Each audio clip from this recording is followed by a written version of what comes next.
ልቤን ተረከበኝ ሰብለ ወንጌል አንቺን ፈጣሪ አድሎሻል አዲስ ሰው አድርጎ አስውቦ ሰርቶሻል በማለት ቅኔውን የተቀኘህልኝ ፊደል ያስቆጠርከኝ ልቤን ተረከበኝ እንካ ልቤን ተረከበኝ። እኔ ለብዙ አመታት በመምህርነት ነው የሰራሁት። በቋንቋ መምህርነት ከኮተቤ መምህራን ትምህርት ኮሌጅ ተመርቄ ሰሜን ወሎ እዚህ አዲስ አበባ በተለያዩ ቦታዎች ሰርቻለሁ። ባጋጠመኝ ምክንያት ያው ስራ ለማቆም ተገድጃለሁ።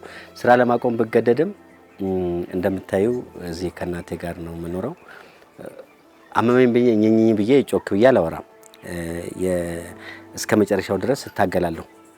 ባለችኝ ጤና ባለችኝ ነገር እታገላለሁ። እንደምትመለከቱ የጓሮ አትክልት የዶሮ እና የተለያዩ ነገሮችን በማድረግ ስራ እየሰራሁ እገኛለሁ።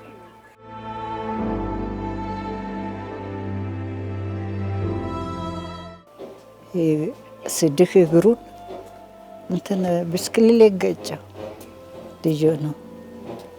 በዛ የተነሳ በቃ ታመመ፣ ብዙ ጊዜ ታመመ።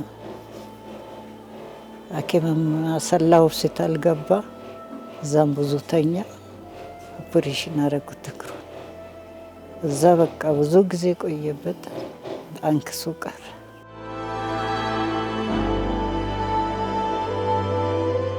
እውነት ለመናገር ህመሙ ከባድ ነበረ። በተለያዩ ሆስፒታሎችን በተደጋጋሚ ገብቼ ያመኝ ነበር። የደም መርጋትና ስኳር እንዲሁም ግፊት ነበረ።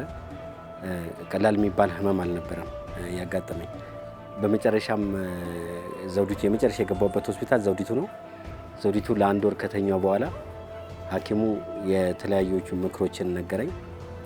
የመጀመሪያው ነገር ቀለል ያለ ህይወት መኖር፣ ለዚህም ራስን ከጭንቀት ከተለያዩ ነገሮች በመገላገል ከወገብ በላይ ያለው ሰውነትም ከባድ ስለሆነ ቀለል እንደ አትክልት የመሳሰሉ ምግቦችን ተመገባለ። በዛ የተነሳ ነው እንደ ቀልድ የጀመርሽው ነገር የምሮ ነው ቀረና አሁን እውነት ለመናገር ካለፉት 2 አመታት ወዲህ ሐኪም ቤት ሄጄም አላቅም፣ መርፌም ክኒንም ተወግቼ አላቅም። እንደምትመለከችኝ ጤነኛ ነኝ፣ ደስተኛ ነኝ።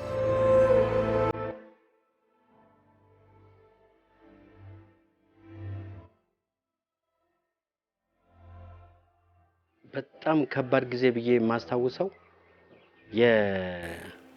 እንትን እየሰራውኝ ምንም እግሬ ማበጡን አብጧል። እየሰራውኝ ራሴን ሳላቀው ራሴን ስቼ ሆስፒታል የገባሁበት ነው። ለአንድ ሳምንት ራሴን አላቀውም ፍጹም። ምክንያቱም አንዳንድ ጊዜ ህመሞችሽን ቀላል ነው ብለሽ ይችላል ስትይ ይመጣና ልብሽን ይመታሽና ከፌንት እስከ ማድረግ ይደርሳል። ሐኪሞች እግዚአብሔር ስለሚወድ ነው እንጂ ልተርፍ አትችልም ነበር አሉ። ነው የደረሰው ስቃይ በሞት አፋፍ ላይ ሆኜ ነው የተመለስኩት። ያን አረሳው።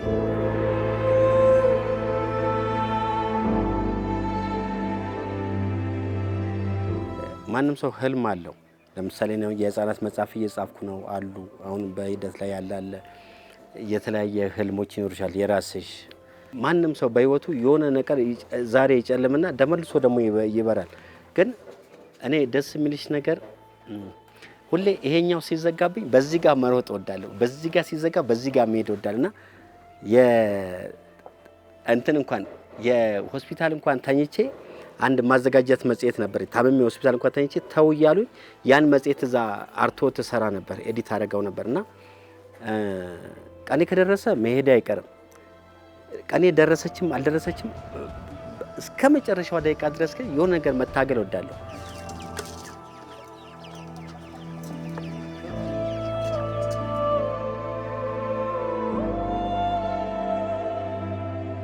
የመጨረሻዋ ዘውዲቱ የገባውበት ቀን ሰፈሩ በሙሉ ሁሉም ቤተሰብም ተስፋ የቆረጠበት ቀን ነበር። ኦክሲጅን ተደርጎልኝ ሁሉም አበቃ ተብሎ ያዘን ነበር። እኔም ራሴን ስቼ የገባውበት ቀን ስለነበረ ማለት ለኔ አሁን በህይወቴ ይሄ እንደ ትርፍ ህይወት ነው የምቆጥረው። ምክንያቱም እዛ ጋር ያዩኝ ሰዎች እኔም የነበረውን ነገር በኋላ ከነቃው በኋላም ኦክሲጅን ተገጥሞልኝ ለ15 ቀን እዚህ ላይ በኦክሲጅን ስተነፍስ ኦክሲጅኑን ሳየው ህይወቴ እስከዚህ ድረስ ነች፣ ቀኔ እዚህ ጋር ድረስ ነች ብዬ ያልኩበት ቀን አለ።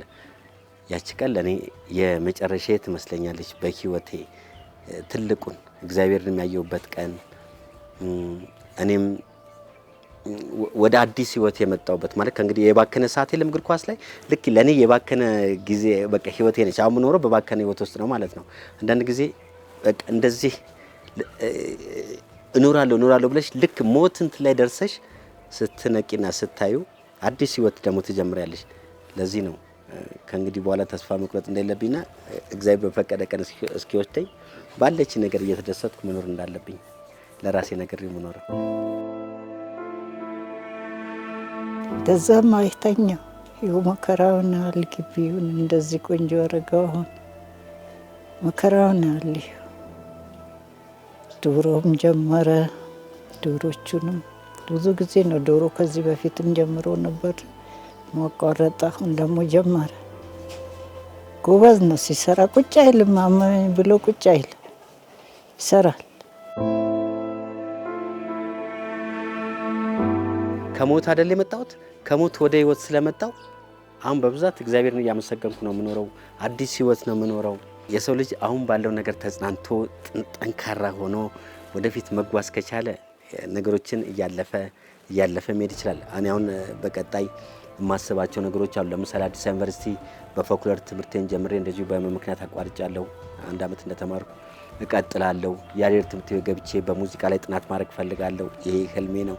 ብዙ ማስባቸው ብዙ ነገሮች አሉ። እቀጥላለሁ።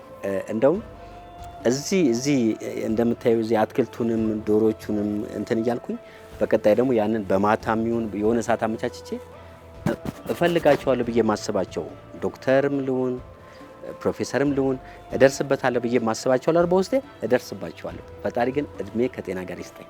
ትልቁ ነገር እሱ ነው።